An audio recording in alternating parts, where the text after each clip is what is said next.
새벽에 이제 사사기 2장을 통하여 하나님의 말씀을 나눌 때에 하나님의 은혜가 여러분 삶 가운데 그대로 임하시기를 주님의 이름으로 축원합니다. 오늘 본문에는 사사기 전체에 해당되는 이 서론에 해당되는 말씀인 것입니다.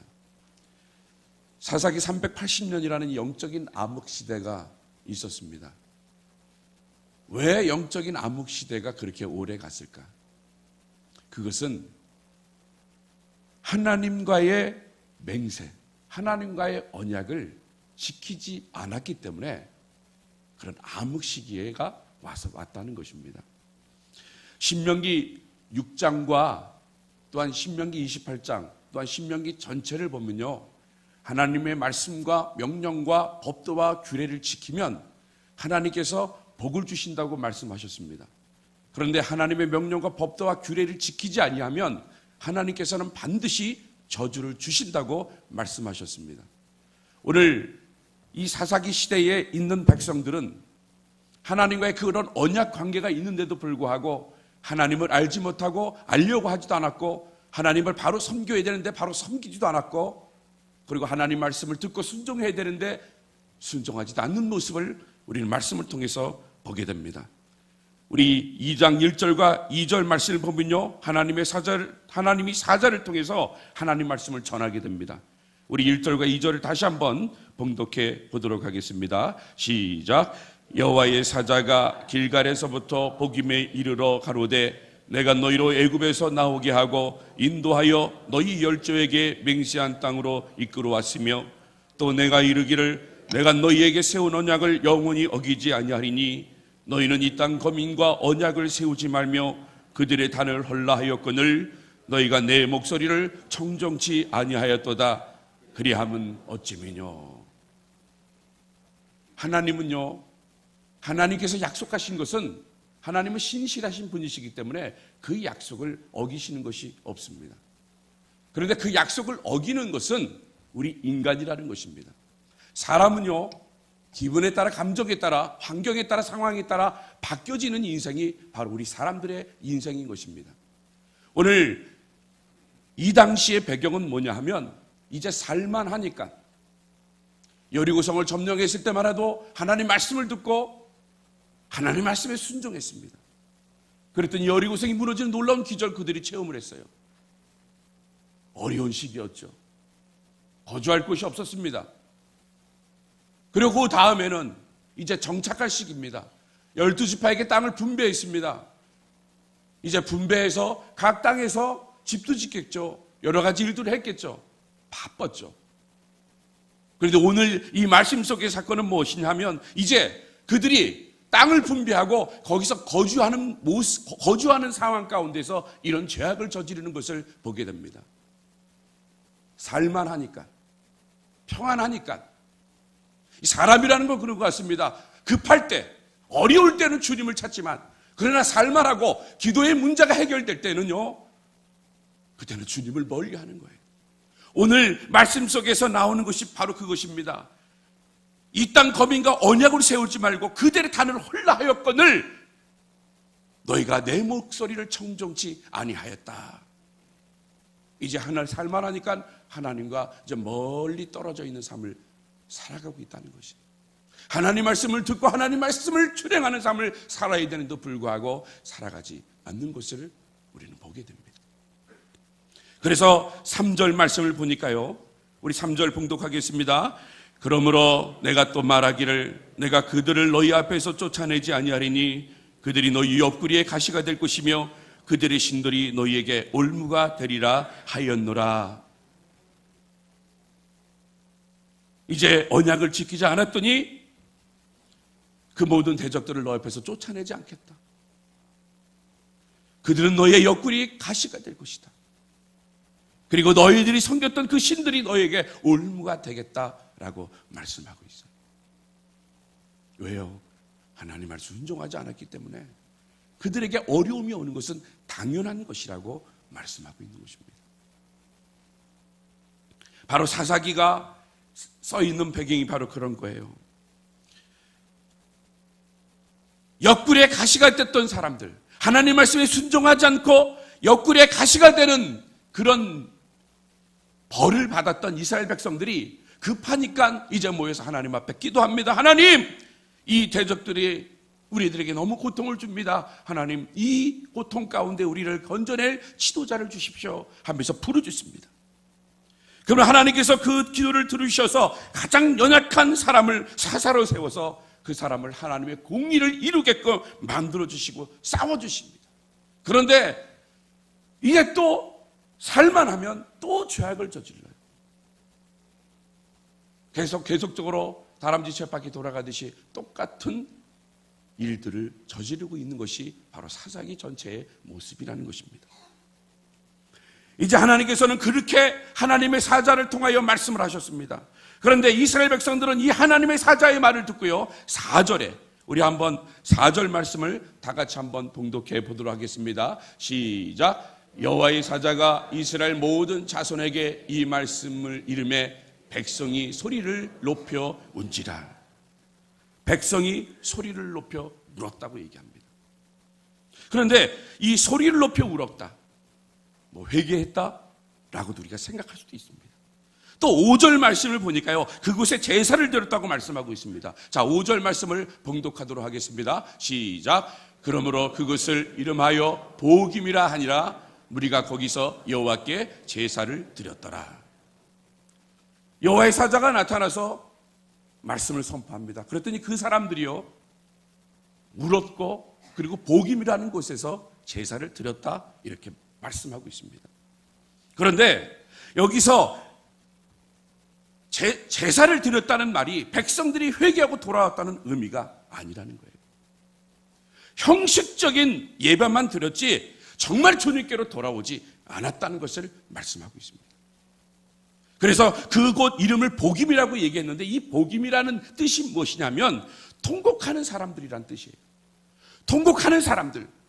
다시 한번 얘기하면요, 정말 이 보김이라는 곳에서 하나님께 온전한 모습, 정말 자기가 잘못한 것이 있으면 진정으로 회개하고 눈물 흘리는 장소가 됐다면 하나님께서 그들을 용서하고 그들을 받아 주었을 것입니다. 그런데 그들의 울음은요, 억울함의 울음이었어요. 그 울음이 정말 하나님의 도우심을 회복하고 그 땅에서 복을 받을 마음을 가지고 진심을 다하여 회개했던 울음이 아니라, 나는 이렇게 했는데, 나는 이게까지 했는데 하며 형식적인 눈물만 흘렸다는 것이에요. 사랑하는 성도 여러분, 우리들도 이러한 모습을 가지고 주님을 만날 때가 너무나 많이 있습니다. 형식적인 것, 틀에 박혀 있는 것. 하나님이 원하시는 것은 신령과 진정으로 예배를 드리는 것을 하나님이 원하시는데도 불구하고 우리는 그 말씀을 지키지 못할 때가 너무나 많이 있어요.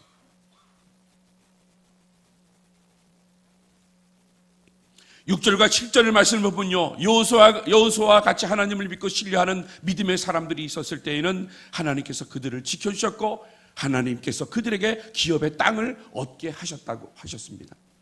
그런데 8절과 10절까지의 말씀을 보면요, 여호수아 그 시대의 어른들이 다 죽고 난 뒤에 하나님의 말씀을 가르치지도 않고 하나님 말씀에 순종하지도 않게 될 때 결국 우상을 섬기는 나라가 되어버렸다고 말하고 있습니다.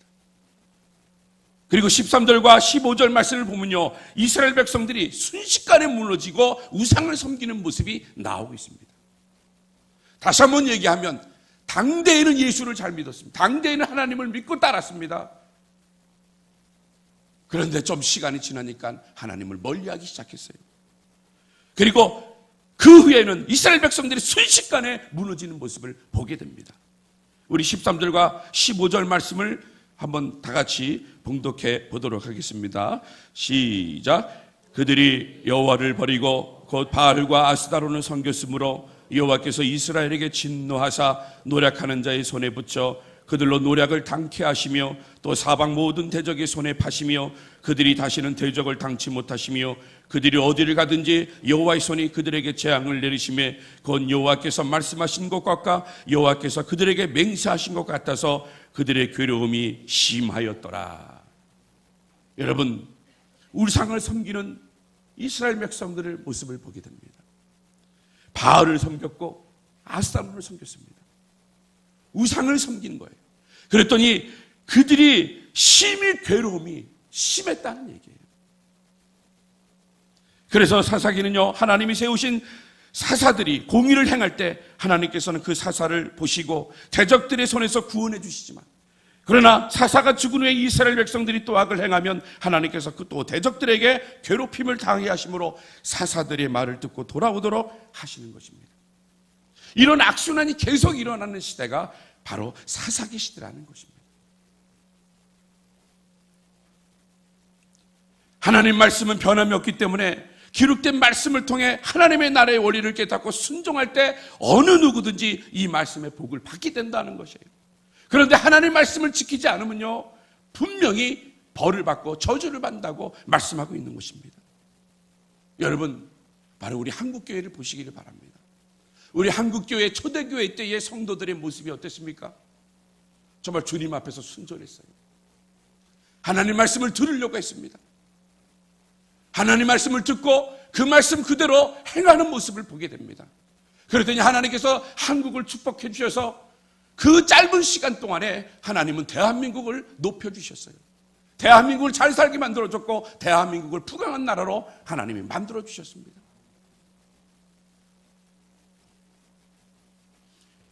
그런데 이 한국교회가 복을 받은 이유가 무엇이냐면요, 하나님의 말씀을 정말 잘 순종한 그 원인이라는 얘기예요. 1865년에 토마스 선교사가 한국에 처음으로 선교를 하러 왔습니다. 그런데 배에서 내리기도 전에 그는 그 발 한 번 닿았을 때, 육지에 발을 당겼을 때 그는 목을 베 죽음을 당했어요. 그리고 그가 던진 것이 있어요. 바로 성경책을 하나 남겨놨습니다. 세계 선교 역사상에요, 선교사가 들어오기 전에 번역된 성경이 제일 먼저 들어온 나라가 바로 한국이라는 것입니다. 그리고 그 뒤로요, 언더우드 선교사나 아펜젤러 선교사가 한국에 들어와서 복음을 선포할 때 우리나라 사람들이요, 얼마나 가난했습니까? 정말 못 살았어요. 저는 안 살아봤지만 여기 계신 어르신들은 살아보셨어요. 제가 경로대학에서 설교를 하면요, 다들 끄떡끄떡 하셔요. 옛날에 정말 못 살았다고, 배고팠고 입을 것도 없었고 좋은 집도 없었다고 얘기합니다. 그렇게 못 사는 나라였어요. 그런 못 사는 나라를 보고요, 이 선교사님들이 한 것이 무엇이냐면 신뢰를 얻기 위해서 제일 먼저 병원과 학교를 세웠어요. 그리고 예수를 믿게 한 뒤에 제일 먼저 한 것이 바로 성경을 가르치는 일을 했다는 것입니다. 성경을 가르쳤으니까 그들이 이제 튀기는 거예요. 보이지 않는 것들이 보이게 되고 바라는 것들이 더욱더 많아지고, 그리고 하나님 말씀대로 살려고 발버둥 치는 모습을 보게 되었더니 하나님께서 한국교회를 통하여 한국을 놀라운 은혜로 복을 주시는 것을 보게 됩니다. 그래서 한국이 잘 사는 것을 여러분들이 지금 누리고 있다는 것이에요. 그런데 일제시대와 한국전쟁을 거치면서 새마을운동과 부흥의 운동이 맞불려서 교회가 갑작스럽게 성장했어요. 큰 복이죠. 그런데 그렇게 부흥은 됐지만 말씀 교육을 하지 않았다는 거예요. 부흥사가 오면 그냥 믿어라 그러면 믿었어요. 그 내용이 무엇인지, 뭘 믿어야 될지, 어떤 하나님을 믿어야 되고 어떤 예수 그리스도를 믿어야 되고 어떤 예수 그리스도 앞에 우리가 기도해야 될지를 우리는 전혀 알지 못해 단지 믿으라 그러면 믿었어요. 그 믿은 대가가 무엇입니까? 기복신앙으로 가는 거예요. 나는 복만 받으면 돼. 나는 이 땅에서 오이오식하며 누리며 살면 되겠다라는 그런 마음만 가지고 있는 거예요. 전도의 열정이 없고 영을 사랑하는 마음이 없고 하나님 마음을 알지 못하고 하나님과 동떨어진 생활을 하고 있는 모습이 바로 한국교회의 모습이라는 것입니다.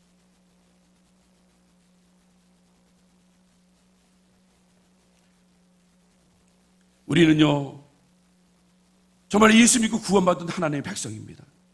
그런데 하나님의 말씀을 체계적으로 가르치지 않고 말씀대로 순종하지 않으니까 교회가 점점 변질되어 가고 우리의 신앙도 변질되어 가고 있다는 것입니다.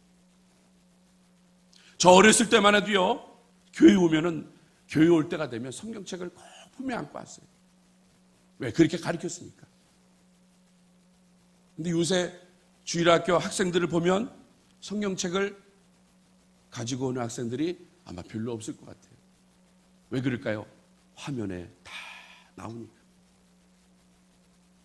화면에 다 나오니까요. 필요가 없어요. 결국 성경을 멀리하다 보니까 그 안에 있는 참된 진리를 읽지 않는 거예요. 옛날에는 성경 퀴즈 대회를 했어요. 창세기를 읽어와라, 요한계시록 읽어와라. 그러면 그 안에서 성경 퀴즈를 냈어요. 그러면 사람들이 막 그거를 열심히 읽어가지고 1등도 하고 2등도 하고 3등도 합니다.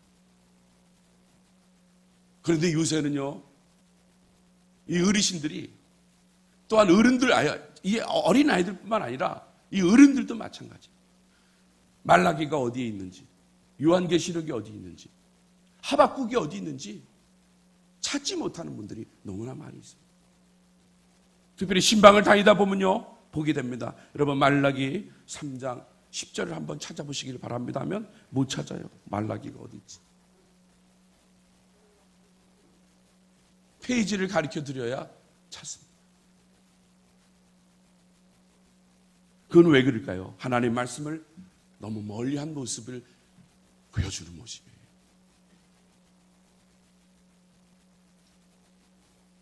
우리가 하나님의 말씀을 잘 알게 되면요, 하나님께서 말씀하시는 것이 무엇인지를 알기 때문에 그 말씀대로 순종하며 살 수밖에 없는 건데, 하나님의 말씀을 모르니까 하나님이 원하시는 일들이, 하나님이 바라고 원하시는 일들이 뭔지를 몰라서 내 뜻대로 사람 중심적으로 살아가는 거예요.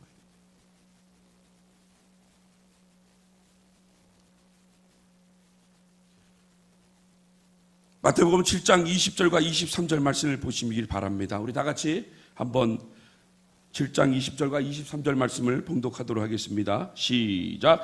이러므로 그들이 열매를 그들을 날리라. 나더러 주여 주여 하는 자마다 하나님의 나라에 들어갈 것이 아니요 다만 하늘에 계신 내 아버지 뜻대로 행하는 자라야 들어가리라. 그날에 많은 사람이 나더러 이르되 주여 주여 우리가 주의 이름으로 선지자 노릇하며 주의 이름으로 귀신을 쫓아내며 주의 이름으로 많은 권능을 행하지 아니하였나이까 하리니 그때에 내가 그들에게 밝히 말하되 내가 너희를 도무지 알지 못하니 불법을 행하는 자들아 내게서 떠나라 하리라. 하나님을 알지 못하고 주여 주여 할 때에 그 사람들을 불법을 행하는 자라고 말씀하고 있는 것입니다. 교회가 진지하게 하나님의 말씀을 가르치고 그 말씀대로 행하지 않으면 엉뚱한 것을 붙들고 주여 주여 하게 된다는 것입니다. 그래서 예수님께서 불법을 행하는 자들이라고 말씀하신 것입니다. 말씀이 없는 세상의 것을 가지고 자기의 믿음인 줄 알고 살다 보면 하나님의 내 들어가지도 못하게 된다고 분명히 말씀하고 있는 것입니다. 사랑하는 성도 여러분, 우리가 주여 주여 부르는 대상 그 하나님을 아시기를 바랍니다. 아셔도 심써 아시기를 바랍니다. 심써 알므로 더욱더 하나님을 닮아가는 모습으로 살아가야 돼요. 그런데 7장 24절과 27절 말씀을 보면요, 어떤 말씀이시냐면 우리 한번 7장 24절과 27절을 한번 다 같이 봉독하겠습니다. 시작. 그러므로 누구든지 나의 이 말을 듣고 행하는 자는 그 집을 반석에 지혜로운 사람 같으니라. 비가 내리고 창수가 나고 바람이 불어 그 집에 부딪히되 무너지지 아니하나니 이는 주철을 반석에 놓은 연고요. 나의 이 말을 듣고 행치 아니하는 자는 그 집을 모리 위에 지은 어리석은 사람 같으리니 비가 내리고 창수가 나고 바람이 불어 그 집에 부딪힘에 무너져 그 무너짐이 심하니라. 우리가 어디에다 집을 지으라고 얘기합니까? 반석 위에 집을 지으라고 말씀하고 있어요. 모리에 집을 짓지 말고 반석 위에 집을 질 때 그 집은요, 비바람이 몰아친다 하고 창수가 나도 흔들리지 않는다는 거예요. 무너지지 않는다는 얘기입니다. 우리의 믿음도 반석 위에, 말씀 위에 믿음의 집을 지으시기를 바랍니다. 사람이 떡으로만 살 것이 아니요 하나님의 입에서 나오는 모든 말씀으로 산다고 말씀하셨어요. 말씀을 중심으로 오늘 이 시간에 우리들이 모여서 우리가 하나님 앞에 기도할 때 정말 하나님이 이 시대에 하나님이 바라고 원하시는 것이 무엇인지를 알고 그 뜻대로 우리가 기도할 수 있다는 것이에요. 그런데 우리가 말씀을 중심으로 하지 않고 우리가 기도하는 것은 기복적인 것밖에 없다는 것이에요. 하나님이 이 시대에 진정으로 바라고 원하는 것이 무엇인지를 우리는 분명히 말씀을 통해서 분별할 줄 알아야 한다는 것입니다. 모세가 하나님의 말씀을 가르치고 여호수아가 말씀대로 순종할 때 가나안 땅을 차지했지만 그 후 시대에 하나님의 말씀을 읽지도 가르치지도 순종하지도 않아 하나님을 알지 못할 때 이스라엘 백성들은 세상의 사람들 때문에 괴롭힘을 당하는 똑같은 그런 사람으로 살 수밖에 없었다는 것입니다. 사랑하는 성도 여러분, 하나님께서는 오늘도 여전히 변하지 않는 하나님의 말씀을 가지고 우리들을 시험하실 거예요. 시편 119편 18편에 이렇게 고백을 합니다. 내 눈을 열어 주의 법이 기이한 것을 보게 하옵소서 라고 말씀했어요. 주의 기이한 것을 보기 위해서는 우리가 말씀으로 무장할 수 있는, 말씀을 배워 그 말씀대로 살아갈 수 있는 그런 사람들이 될 때 우리는 주의 기이한 것을 우리의 영적인 눈으로 볼 수 있다는 것입니다. 사랑하는 성도 여러분, 말씀의 오리를 깨달아 순종할 때 하나님께서는 반드시 여러분 삶 가운데 복으로 허락해 주심을 믿으시기를 바랍니다. 사사기 21장을 이제 호렙산 21일 특별 새벽기를 통하여 계속적으로 강론할 텐데 여러분 그 말씀을 마음에 새기시기를 바랍니다. 정말로 이스라엘 백성들처럼 우매한 것이 아니라 지금 내 상황이 그리고 내 환경이 좀 살만하더라도 더욱더 하나님을 가까이 할 수 있는 사람이 되시고 또한 정말 힘들더라도 포기하지 않고 주님만을 굳건히 붙잡고 나갈 수 있는, 그래서 하나님의 놀라운 응답을 받을 수 있는 그런 저와 여러분이 되시기를 주님의 이름으로 축복합니다.